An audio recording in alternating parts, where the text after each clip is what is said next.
Hello, boys and girls. Welcome to the latest episode of I'm Frank and he's Tommy, the Celtic-minded podcast that apparently is more popular with a Celtic Daz than other sections of the Celtic support. Something to do with our ages, Frank. Maybe we appeal to that particular demographic of the Celtic family.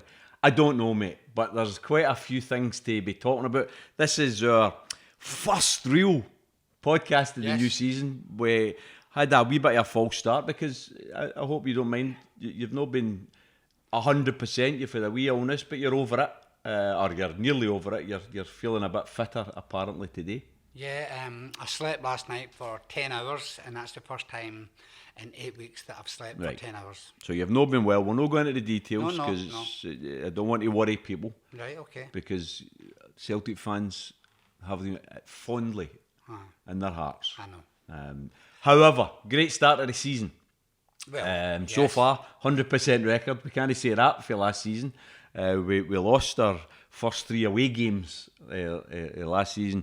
We went to Ross County at the weekend. Tough place to go. The big Malky Mackay certainly knows how to spot players. He's built a big physical team, but they've got pace up front as well. And it was a stuffy game with lots and lots of possession without creating clear-cut chances. But we ended up coming out with 2 clear goals, 3-1 victory, and that gives us a 100% start. So we can't be anything other than happy with the start of the season. Would you agree, Frank? Well, all you can do is win your games. The start of the season can be sometimes a bit difficult, the first 4 or 5 games, because it's okay getting fit, running and being fit, strong arms and everything else. It's not until you get into the games that you realise the way you've got to play and the runs you've got to make and how difficult it is and how much energy it takes out of you, thinking about the game before the game, knowing what you're going to do. So there's a lot of things in the first 4 or 5 games that you've got to get into. Once you start getting into that and you're into about 5 games, then all of a sudden you play a lot better and a lot more consistent. So I'm always wary the first 3 or 4 games anyway. And if Celtic come through the first 5 games without losing any points, that'll be brilliant. Well, I think the big date is definitely the 4th of September is when we play the Rangers at Parkhead. And if we get maximum points up to then, which I think we're capable of, and then we win that game, it opens up that gap that puts pressure on them because they have made a number of signings as well. I think the same number of us. I think they've brought in 7. We've brought in 7, but a couple of our 7s were there last season because Carter Vickers is counted as a new signing. Jota's counted as a new signing. Maeda is also a new signing because they were 3 loan deals. But in terms of business, Frank, the signing of Jota and Carter Vickers, I think it's been sublime business. I think they've been fantastic. I think really the team should be built round their players now. Vickers is a great defender. I think he's held the Celtic defence together over the last year. He's a very good player as well. Jota is scoring brilliant goals already, and I was amazed that he made all the goals against Ross County. That's very important to me.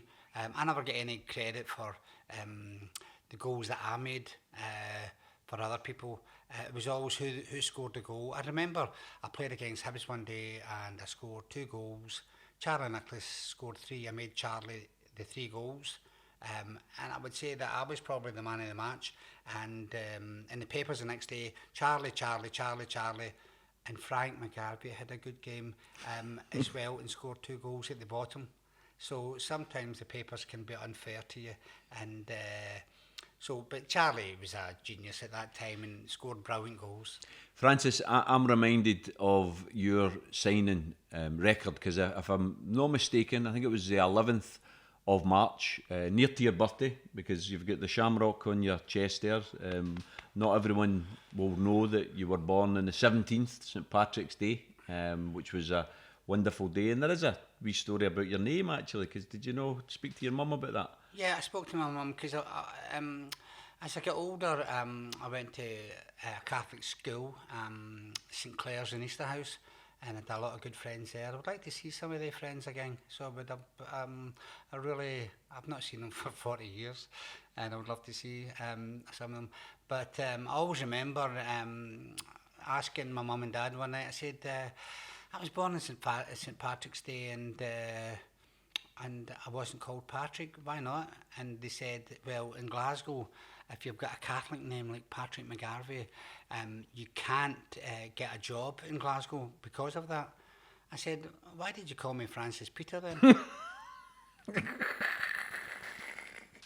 I like that story. And there's a shout out for St Clair's Easter House. Yeah. A brilliant school. See, if you wanted to play football in the world, you went, if you lived in Drumchapel, Castlemilk or Easter House, they were the three places to play in the world. All the parks were for free and everybody played football, and it meant a lot of good football players coming into Scottish football. Now you've got to pay the council for this and do that. Get it back to the same it was in the 60s and 70s, and you'll see the players coming back. Well, you were, by your own confession, you were quite a scrawny kid, shall I say. Very. Right? You weren't an athlete in the classical sense, but you loved football. You played it all the time. Well, there was nothing else to do, really. You either done that or played skipping ropes with the girls. Now the girls are coming in and playing football now. That's brilliant. I love that. Some of the girls are very, very good. Okay. I was watching the European games there, and the Spanish midfield player was the best player I've seen. I forget her name. She was absolutely brilliant. Well, the standard and quality is improved. There's no doubt about it. I've got a long-running gripe, Frank. I don't really like talking about women's football because in my family we've got quite a sensitive dispute because my sister played in goals for Dumbarton Ladies way back in the day, and she won a Scotland Cup. That was brilliant. And therefore she's the only one in the family, even though I love football, played football all my life, the only one with a Scotland cap is my sister. So it's a running sore. There's no DNA with you there. There's absolutely not. However, you're a youngster, Frank, that you grow up, you support Celtic as a boy. You get signed with St Mirren. There's a wee story about that in terms of you played, was it Kilsyth? Kilsyth Rangers. Right, which is funny that you played with a Rangers team to begin with. It didn't bother me or that. Didn't it bother you? But tell me about the signing. That was quite interesting because I think you had a wee hand in the signing. What was the story? The signing for who? For St Mirren. Well, what kind of hand would I have? Well, did you not have to put in £1 or something? No. What happened there was St Mirren, after the game, Alec Ferguson, he was 50-50. But the chief scout at the time, he wanted to sign me, and at the time they said, right, we'll buy him, and the St Mirren offered Kilsyth Rangers £75 for my signing, but Kilsyth Rangers wanted £100 to sign me, but I was getting £25 signing on fee, so I put it to the £75, and I became a St Mirren player overnight. And that was a great decision. I spent £25, but I wasn't a businessman. I should have said, if you sell me, I get 25% of the transfer fee. I should have said that, but I didn't. I just wanted to play football. Anyway, they sold me to Liverpool for £270,000 2 years later. But think about it, Frank. Nobody was doing it in the days. You're talking about something that's now part of contracts, isn't it? Signing on fees, and then you get sell-on fees. In your day, if you're honest about it, it wasn't the best era for footballers in terms of making money, because I think footballers nowadays are making a lot more money out of the game than they did in your day. By the way, and they deserve it because they're bringing in the fans, they're giving a show, so they're getting paid for it now. And good luck to all the players, they make a lot of money. In my time, I just wanted to play football. All the players I was with just wanted to play football. A great era. Dundee United were 14th in Scottish football at the time. Aberdeen were 11th. That's how high a standard it was. in the 70s and 80s in Scottish football, and it was a great. Old Firm games were brilliant to play in. Nobody knew who was going to win them. They were, what I liked about the Old Firm games there, the third of the crowd, the away crowd, were Rangers fans at Parkhead and vice versa, and that's worked for 120 years, and they want to change that now.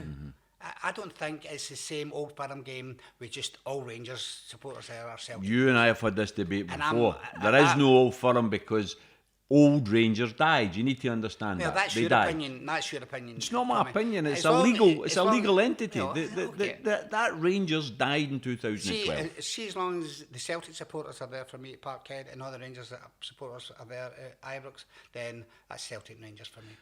The Rangers. So it's the Rangers. We'll give them that. However, here's the point, and I'm going to make a quite. I don't know if this is going to be a direct comparison or not, to bring things together and make a wee comparison with your football career, because something's happened at Celtic that I think has improved, I think, remarkably in the last few games. Maybe I was his biggest critic, but Greg Taylor, left back, I always thought Greg's effort was 100%, but I didn't feel his height and his speed let him down in terms of attacking up the left, and sometimes I felt he was giving the ball away too often. I've got to say, the first two games of the season, he's been probably, if not our player of the match, then certainly nearly player of the match. So I've got to eat my words and say that Greg Taylor has proved me wrong.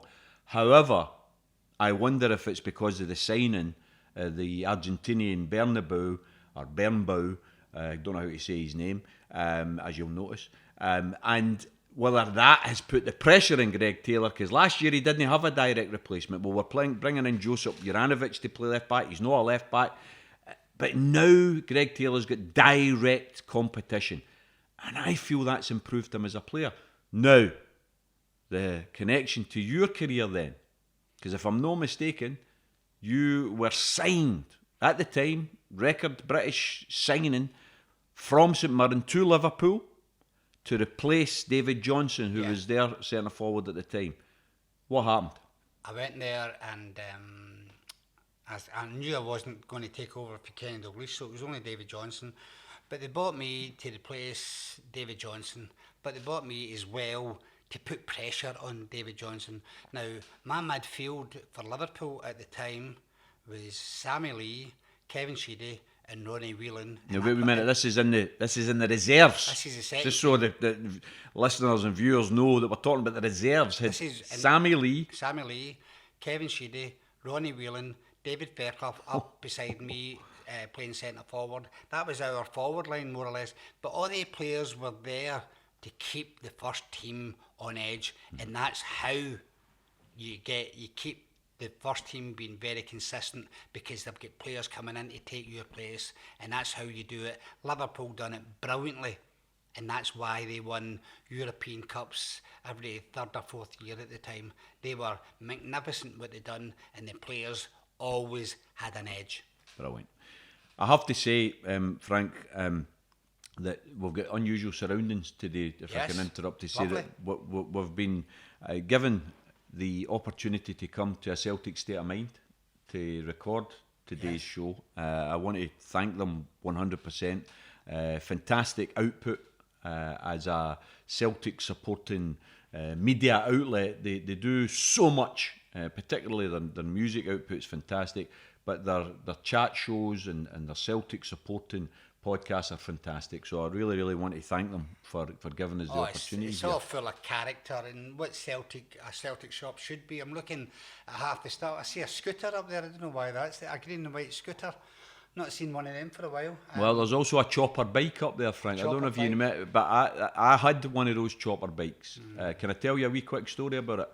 Because you talked about Easterhouse. Pollock was a great place to be born as well. Yes. Fantastic childhood, loads of empty, open spaces, big fields to play football in. Fantastic. I moaned the face off my mum to get me a chopper bike, because they were the in thing at the time, right? And I wanted this chopper bike. She couldn't afford it, but here she went to the Provy and got a loan, and she managed to get me the bike. And you know, I grew to hate that bike. Now, the reason I hated that bike is I lived in the top floor of the tenement, so I was top down. I was number 4 up the top. Have you ever tried to lift a chopper bike, Frank? I've never. They are as heavy as you. I mean, can Can you imagine. not get somebody to help you? Well, my dad, I ended up having to ask my dad all the time, so he get fed up. So that chopper bike ended up sitting in the veranda. I never took it out because it was too heavy to go up and down the stairs. That's a anyway, terrible story. terrible story. However, that then links to the signing of Bernbau, Argentinian left back, putting pressure on Taylor. Taylor's performances, I think, have been excellent in his first 2 games. He looks to me as though he's much more hungry and he's much more willing to make passes forward instead of side passes all the time. So, over the moon, good Scottish player. I want him to be a success at Celtic because the more Scottish players that are success at Celtic, then the better the Scottish team gets as well. But that's a similar thing that happened to you in terms of going to Liverpool and having a situation where you're there. You're not quite the first pick, but you're there to put pressure on the first pick. He then takes the pressure and goes on and scores 38 goals that 38 season. goals, incredible. And if it wasn't for me in the second team coming in, he wouldn't have scored that. But that was the trick. You know, you've got to do all these things in football, and the great managers, that's why they're great managers, because they know how to keep a good first team, is have a good second team. Well, there you go. Great managers. You've talked about great managers. You get signed by a great manager. You get signed by Alex Ferguson to go and play at St Mirren. You then get signed by great manager Bob Paisley to go and play at Liverpool. Right. After a year of being top goal scorer in the reserves. But who was my third manager?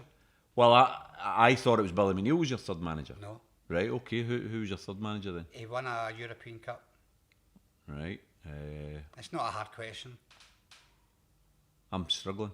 Jock Stein. How was he your third Scotland. manager? With Scotland, right, okay, because you get 7 caps with Scotland, that's right. Yeah. And was your first cap under Jock Stein? When I left Liverpool, I couldn't get, when I played out my skin for St Mirren, I couldn't get a cap for Scotland, couldn't play for Scotland. When I went to Liverpool playing the second team, couldn't get a cap. I left Liverpool and I got a cap. My first cap was, I was brought on against Ireland for the last 2 minutes in my first game. Did you change the game, but? No, I didn't kick the ball, and that was my first cap. My second cap was against Maradona for Argentina, and that was amazing, really amazing. Maradona is the greatest player I've ever seen in my whole life.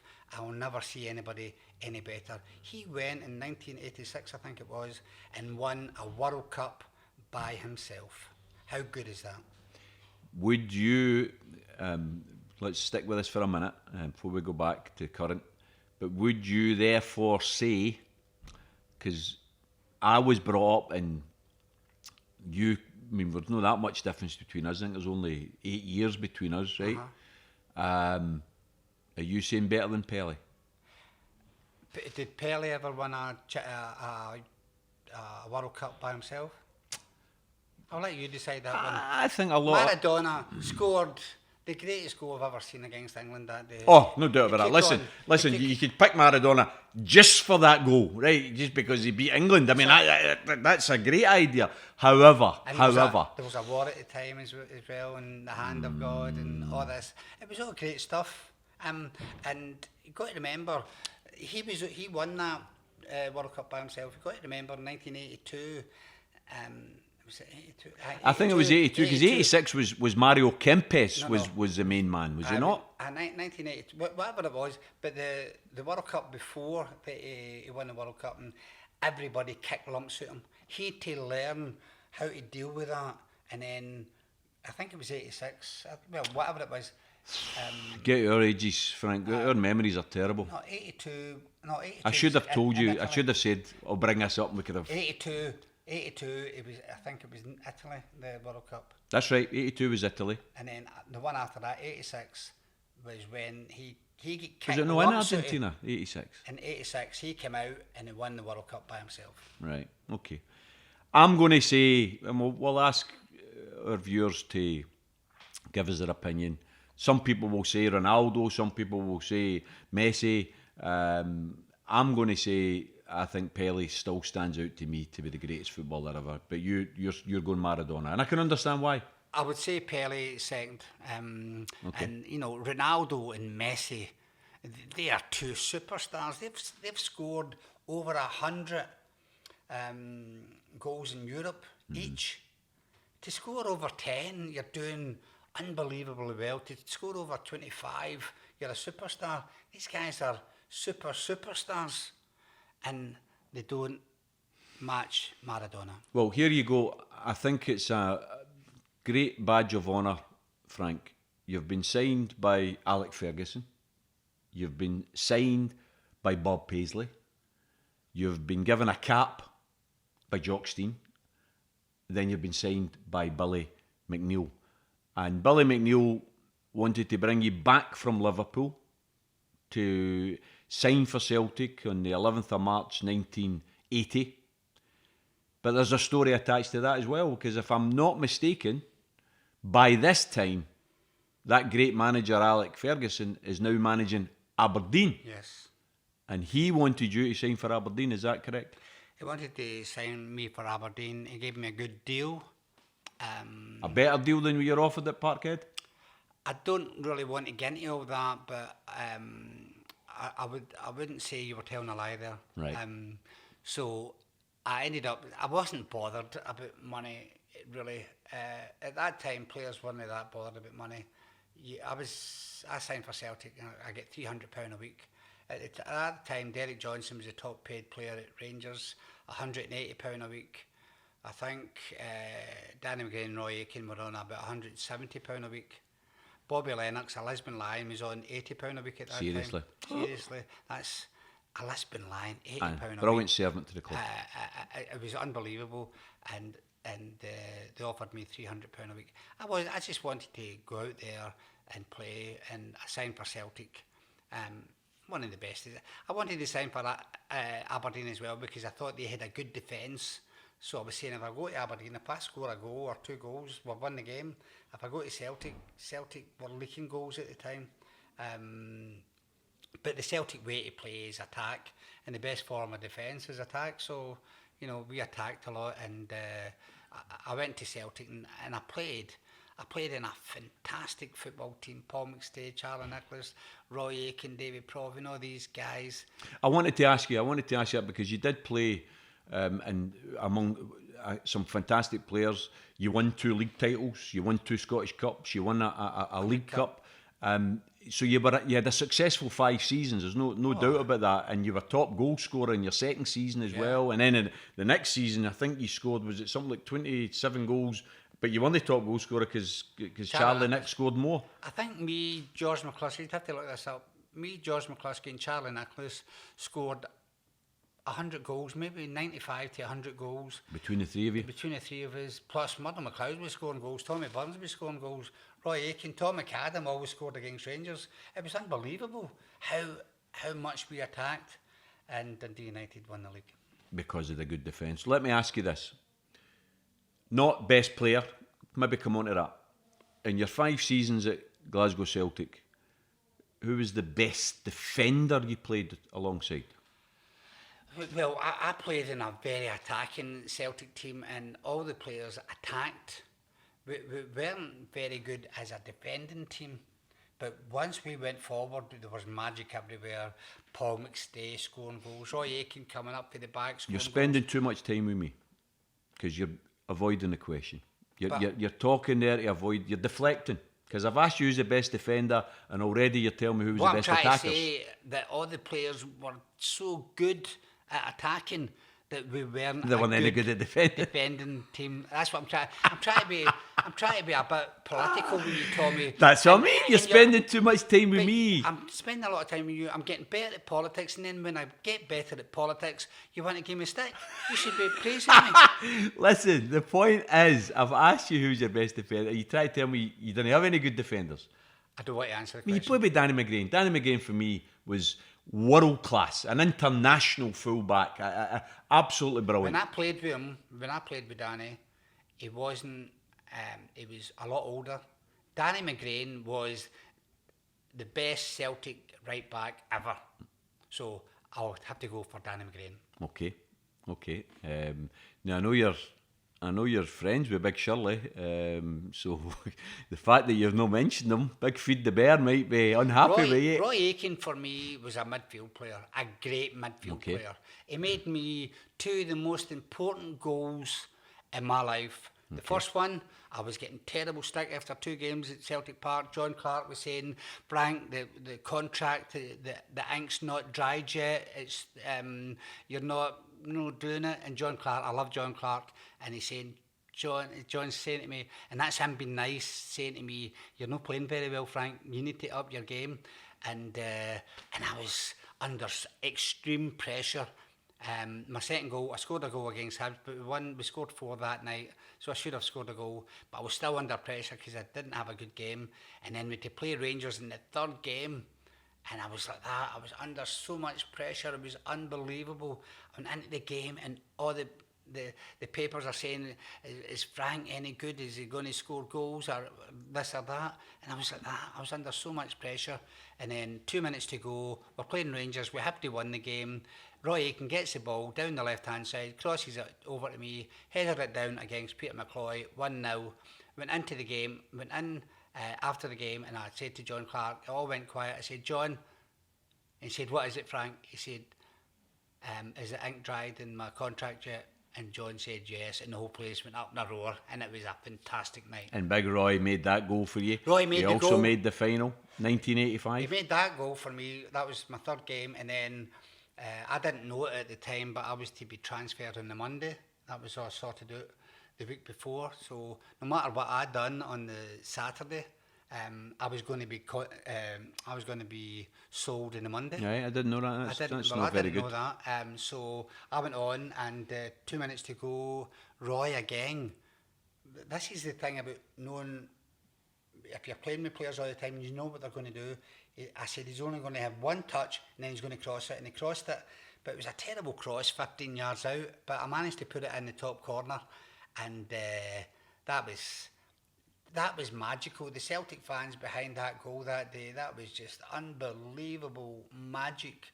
And that's what I tell kids, dream about playing for Celtics, dream about scoring goals, because if you don't dream, you can't make your dream come true. Great advice. And I scored that day, and I still love that goal, and I love the fans, and it was a magical day. And then I went in on the Monday to ask to get a new. I said to myself, go and see Davy Hay, get a new contract, spend the rest of my life with Celtic. And he told me that I was to be transferred. Right, so it was a bittersweet moment, shall we say, because you were over the moon at scoring the winner, but then within days you brought down to ground. I went to St Mirren, won a Scottish Cup 2 years later. I can't complain. And then I went to Clyde with John Clark, who, that's how much we liked each other. Fabulous. Went to John. He said to me that he needed a player to play for Clyde. I said, how much money have you got, John, to spend for this player? He said, we've got about £1,000. I thought, £1,000, you want a guy to score 20 goals for you next season to win the league? He said, aye. I said, I don't know anybody. I said, I've checked out everybody. He said, I'm thinking about you. I signed for Clyde for £20 a week. Right. We won the 3rd division, or the 3rd division at the time, and that was great for me, because it made me the only football player in 130 years of Scottish football to win all the trophies. So you won the 2nd division, 1st division, and the top division. Premier League, League Cup and Scottish Cup. So you've won every Glasgow trophy. Cup as well, but that doesn't matter. You've won every trophy. Brilliant. However, this next question is going to be interesting given what you've just said.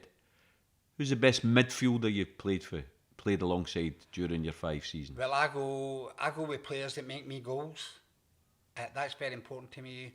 Roy Aitken made me goals. I don't know how Roy made me goals, because he was the sweeper most of the time. I don't know how that happened, but that happened. Roy scored a few goals as well. Paul McStay made me a lot of goals. David Provan, best cross of the ball I've ever seen, made me a lot of goals. He used to cross the ball, side spin and top spin, and put the ball right onto my head. He was really amazing what he done, and how he would just beat the guy and just get half a yard. Once he got that half a yard, perfect cross come in. Roy Aitken made me goals, I said. And these But guys, who are you going to pick? Who out of all of that? Who's rising to the top? I would say that Paul McStay made me a few goals against Rangers, which I needed at the time to score. And I remember at the Rangers end one day, beat 2 or 3 players and drew the defence and then slipped it to me. And it wasn't an easy chance I had, but I put it in the net. And these wee things he done were magical wee things. And they just make a game, you know what I mean? To get that wee bit of magic. And Paul McStay, I think, had that wee bit of magic. So Paul McStay, I think a lot of Celtic fans, particularly the Celtic Daz that I mentioned earlier, I think they'll remember affectionately Paul McStay, the maestro as we used to call him, because... Can I say something? He was actually a better player when he came into the Celtic team at the beginning. His first game against Aberdeen, he scored 2 goals, I think. I remember that. He scored 2 goals as a midfield player against one of the best defences in Europe, and he scored 2 goals. Now, that was amazing. Incredible. And Charlie Nicholas came in at that time as well. Celtic were very lucky. They get Paul McStay and Charlie Nicholas and got them for nothing, you know. So Celtic were doing very well. Although they paid a lot of money for me, they were getting other players coming in, and they sold Charlie Nicholas. They got him for nothing. He scored 100 goals for Celtic in 2 seasons, and they got a lot of money for him in. So Celtic done very, very well in the transfer at that time. Okay, so your best defender you played alongside was Danny McGrain. Your best midfielder was Paul McStay. You played alongside a lot of good forwards. You played with Davy Provan that you've mentioned. You played with George McCluskey. You played with Charlie Nicholas. George was a good player. So who would you say was just that wee edge that was the best forward you played with? I think Charlie Nicholas was the best forward I played with at Celtic. He scored amazing goals. Not only amazing goals, but amazing goals against Rangers as well, which is very important. You know, if you score against Rangers, the Celtic fans will let you off with a lot of things, you know, because that's very important. And Charlie scored a lot of goals against Rangers. He scored for Scotland. He got a cap and scored a brilliant goal right away for Scotland. And it was a genius at Celtic Park. A lot of people say I made a lot of goals for Charlie. I did make a lot of goals for Charlie. He never made me as much back, but Charlie was very important to me because when Charlie went short to get the ball, just say we're playing Dundee United, David Nettie would have to go short with him because you couldn't let Charlie turn, right? Because then you're in trouble. When he's running at you, then that would mean there was a big hole for me. I used to love getting in behind defenders because I'm a great believer. Get in behind defenders, that team's in trouble. And it left a big hole for me to go in behind, in between Malpass and Hegarty, and I would go into that hole, and I scored a few goals. If you look back at my goals, you'll see what 113 goals you scored, Frank. A fantastic achievement. I scored more than that. But well, according to Celtic Wikipedia, you scored 113, which makes you part of a very exclusive club. Those Celtic players that have scored 100 plus, and you're one of them. I've got all the players up in a picture in my house. All the players that scored over 100 goals for Celtic. The term legend is overused, but I think once you've scored more than 100 goals for Celtic, then you become a legend, and that's what you are. I think my third game against for Celtic, to score the winner against Rangers with 2 minutes to go. And you needed to win. The first game, and I was under so much pressure, it was unbelievable. I had to score then. I had to score. If I never scored, that would have dented my confidence severely. But because I scored, then goals became bigger. Right. Goalkeepers became smaller. It's unbelievable. That's a good mental attitude to have. That when the confidence is high, the target's big, the goalkeeper's small. But when the confidence is low, I take it the goalkeeper's huge and the goal's smaller. You go like, the size of that goalkeeper, and then we go. You know, and that's mentally what happens. And it's incredible how that happens to you. That shouldn't happen, but it does. Well, look, that then brings us right up to date, because I'm going to ask you, in those days 4-4-2 was the preferred formation. Most teams played 4-4-2. Yeah, that's right. And there was always 2 through the middle. You've talked about the partnerships with either you and George McCluskey, you and Charlie Nicholas, you and Brian McClare, Mo Johnson. You know, you played along. Alan McInally. There you go. So that was always happening. Under Ange, it appears that his preferred formation and several other modern managers is 4-3-3. And they're not playing two through the middle. They're playing two wide and one through the middle. And that then raises the conundrum for Celtic supporters right now, because we are blessed through the middle with, I think, two excellent forwards in the shape of Kyogo and Guacamakis. We've got two guys. Kyogo ends up being the top goal scorer for Celtic last year, missed 6 months. Guacamakis ends up being the joint top goal scorer in the league last year, missed 6 months. So we've got two guys who are very capable of scoring. Who starts for you? Well, Kyogo starts, there's no doubt about that, because Celtic fans love a quick forward who gets in behind defences. But my problem with Kyogo is his service is not good enough, because I had Paul McStay, David Probins slip the ball through to me. The Celtic forwards have not got that midfield player yet that slips the ball. Paul McStay would go and beat two guys and draw somebody out and then play a ball into you. Now that's brilliant. Celtic have not got that player just now. He needs that player very, very much, because he needs to draw players out and slip the ball. Kyogo makes good runs, but he's not getting the passes, and that's where I feel that Ange has to tell. I was talking to Chief Scout last week. Who was it? Tosh McKinley. Okay. And I was saying to him that you need that player, and he's the Chief Scout. I didn't know he was the Chief Scout at Celtic, and seems to be doing a good job. And that he needs that player. But I think he's got a lot of games. Being a chief scout is very, very difficult, because you've got to go to games, you've got to make the right decisions, you've got to, there's a lot of travelling in it as well. So Tosh has got a very important goal, but they're doing well with their signings. There's no doubt about that. But you need this player in midfield. It's interesting, Frank, you make that point. I remember before Kyogo signed, when all the kerfuffle was about this guy was coming, immediately, like many Celtic fans, I went onto YouTube and I'm looking for the highlights, and he was scoring goal after goal after goal in Japan. But the interesting thing for me was the guy who made most of the goals I seen was Iniesta, who had went from Barcelona to Japan. And I'm thinking to myself, he's scoring all the goals, but look who's putting them on a plate for him, right? Exactly. The Celtic need that player. Right. And, the manager must be looking for him, but whoever that player is going to be, it's going to cost a lot of money. Mm-hmm. Not unless you can get a wee snip somewhere.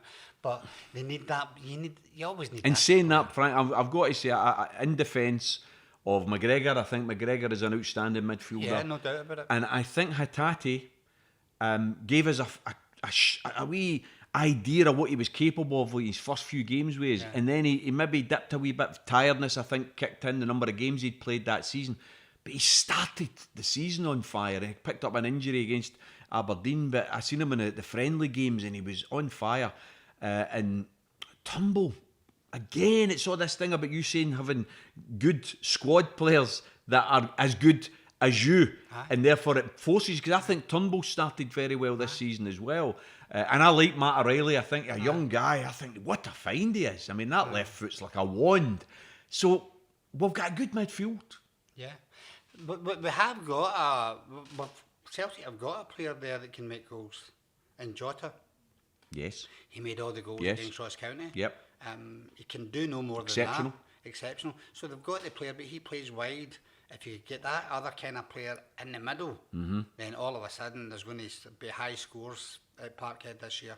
Get that player in the middle and have two guys. Now Jota, to make a goal, it's just as important as it is to score a goal. Definitely. Because I remember I beat 3 players one day in the box. I beat them all, and I chipped it into Charlie for a tap in, and Charlie got all the praise. And I said, I never get any praise there. I said, I beat all the guys brilliant. And I put it... Life sometimes like that. And I put it 2 yards for goal for Charlie to tap it in. And it was the next day in the papers, Charlie. But that's what the papers do, that. They get players and they give them all the praise in the world, and then they bring them right down. And that's what they do.